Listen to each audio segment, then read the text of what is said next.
15장 1절부터 11절까지입니다. 매 7년 끝에는 면제하라. 면제의 규례는 이러하니라. 그의 이웃에게 구워준 모든 체주는 그것을 면제하고 그의 이웃에게나 그 형제에게 독촉하지 말지니 이는 여호와를 위하여 면제를 선포하였음이라. 이방인에게는 내가 독촉하려니와 내 형제에게 구워준 것은 내 손에서 면제하라.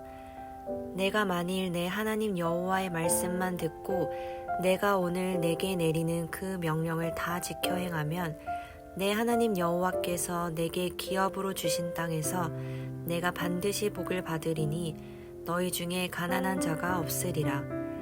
내 하나님 여호와께서 내게 허락하신 대로 내게 복을 주시리니 내가 여러 나라에 구워 줄지라도 너는 꾸지 아니하겠고 내가 여러 나라를 통치할지라도 너는 통치를 당하지 아니하리라. 내 하나님 여호와께서 내게 주신 땅 어느 성읍에서든지 가난한 형제가 너와 함께 거주하거든 그 가난한 형제에게 내 마음을 완악하게 하지 말며 내 손을 움켜쥐지 말고 반드시 내 손을 그에게 펴서 그에게 필요한 대로 쓸 것을 넉넉히 구워주라. 삼가 너는 마음에 악한 생각을 품지 말라.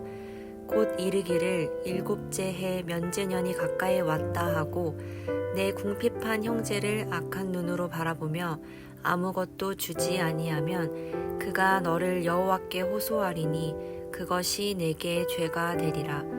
너는 반드시 그에게 줄 것이요 줄 때에는 아끼는 마음을 품지 말 것이니라.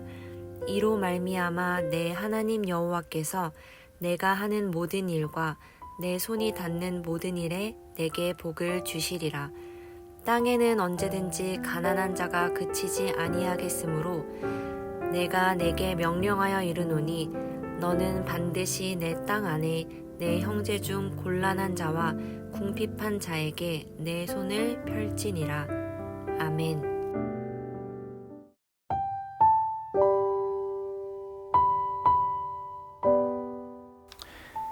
자본주의 사회에서는 돈이 모든 것을 말합니다.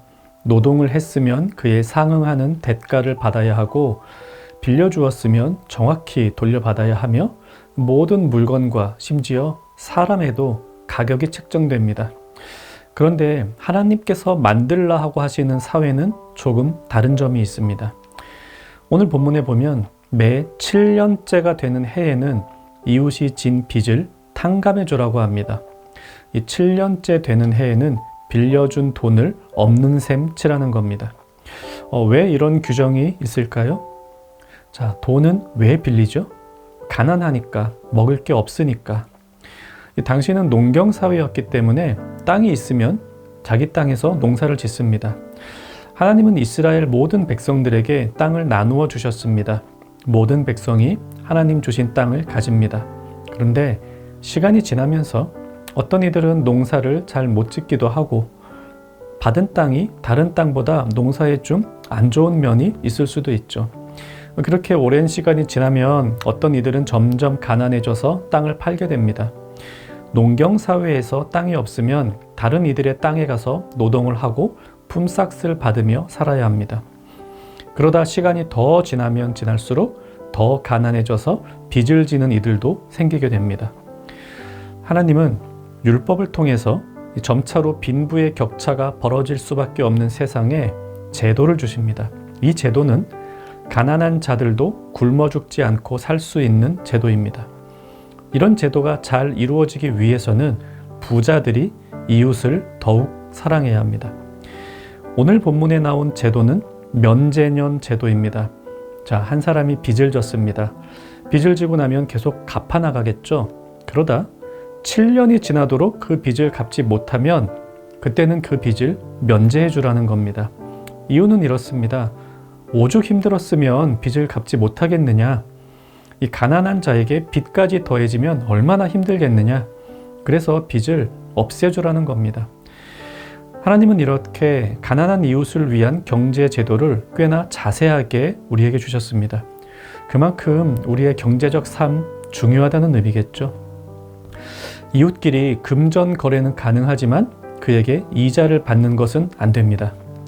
내가 만일 너와 함께한 내 백성 중에서 가난한 자에게 돈을 꾸어주면 너는 그에게 채권자 같이 하지 말며 이자를 받지 말 것이며, 또한 우리가 잘 아는 희년 제도에 따르면 가난해져서 땅을 판 사람들은 50년이 지나면 다시 땅을 돌려받게 되어 있습니다. 땅을 산 사람들이 50년 뒤에는 다시 돌려주어야 합니다. 하나님께서 이런 제도들을 만드신 목적은 분명합니다. 가난한 이들을 보호하고 함께 사는 공동체적 사회를 만들기 위해서입니다.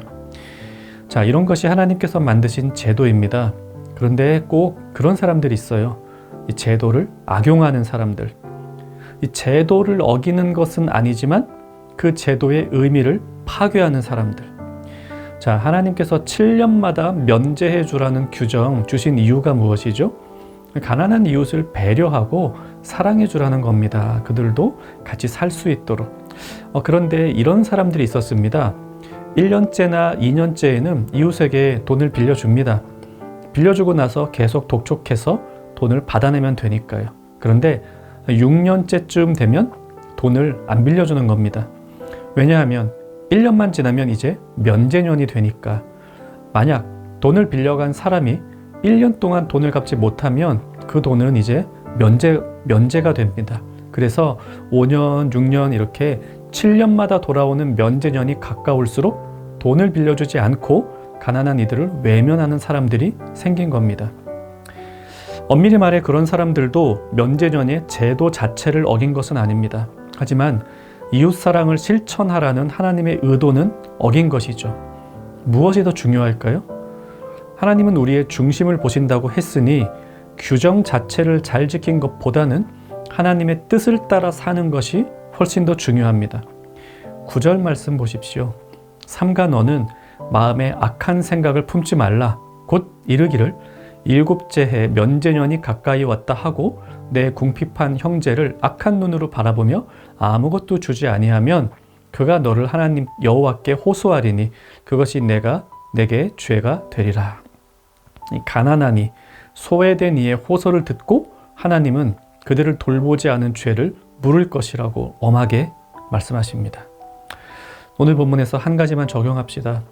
이웃을 사랑하고 배려하는 것은 하나님의 명령입니다.